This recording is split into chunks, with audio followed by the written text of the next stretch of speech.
అమెరికాలా మొత్తం కూడా కాలిఫోర్నియాలా ఏం జరుగుతుంది అనుకుంటాలా మొత్తం ఆ యొక్క స్టేట్ అంతా కూడా ప్రపంచంలో పెద్ద సిటీలల్లా మూడోదట అది.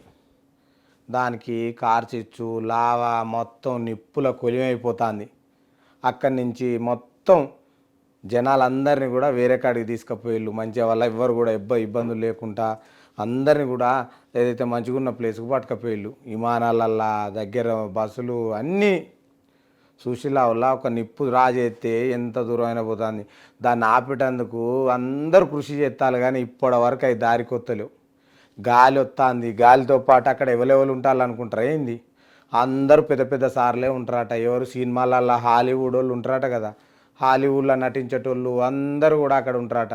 వందలాది ఇండ్లన్నీ కాలిపోతున్నాయి. మొత్తం సిటీ అంతా నగరం అంటుకుంటుంది. దాంతో పాటు గాలి ఒకటి, ఈ మునాస్టప్ గాలి వచ్చి మొత్తం అక్కడ గాలి మొత్తం దుమారం అందరూ పెరుగుతానే ఇప్పటికే ఒక 5గురు చచ్చిపోయిల్లని కూడా అక్కడ ప్రభుత్వం చెప్తాంది.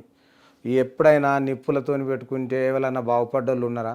ఉత్తిగా పుట్టిన నిప్పు అది వచ్చుకుంటా కిలోమీటర్ల కొద్దీ ఇల్లులు కాలిపోకుండా వస్తాయి. ఒక్కరు కూడా అంటే ఇప్పుడు అక్కడ పోయి మళ్ళీ ఇల్లు పోయి చూద్దామంటే కూడా కాలి బూడిదయ్యే పడుతుంది.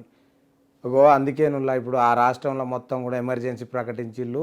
ఆడ ఎక్కడ ఒక్కరు కూడా ఇబ్బందులు లేకుండా చూసుకుంటామని ప్రభుత్వం చెప్పినా కూడా మంటలు మాత్రం అదుపులోకి రాలేదు, ఇంకా కాలుతూనే ఉన్నాయి. ఇప్పటికి ఎవ్వరికి ఏం కావద్దంటే చూస్తూనే ఉన్నాం కదా ఒక్కొక్క కాడ. ఎందుకంటే పంచభూతాలల్లా నిప్పు కూడా ఒకటి కదా, దాంతో పెట్టుకుంటే అట్లుంటుంది. ఎందుకంటే ఆ నిప్పు చిన్నగా రాజైంది అటు ఎక్కడనో మునాస్టప్ది, అది ఇప్పుడు మొత్తం అవ్వకుండా ఇండ్లన్నీ కాలిపోతానట. అక్కడ పెద్ద ఆ స్టేట్లో ఇంకోటి ఏం చేస్తారనుకుంటాను, ఆడ ఆస్కార్ అవార్డులు ఇచ్చేది కూడా గక్కడనే.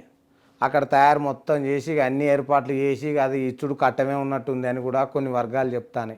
ఎందుకంటే ఆ ఒక ఆస్కార్ అవార్డులు అంటే ప్రపంచంలోనే మంచి మంచి నటించే వాళ్ళకి అందరికి కూడా దాని మీద ఆస్కార్ అవార్డు వచ్చిందంటే మహా గొప్పగా చూస్తారు.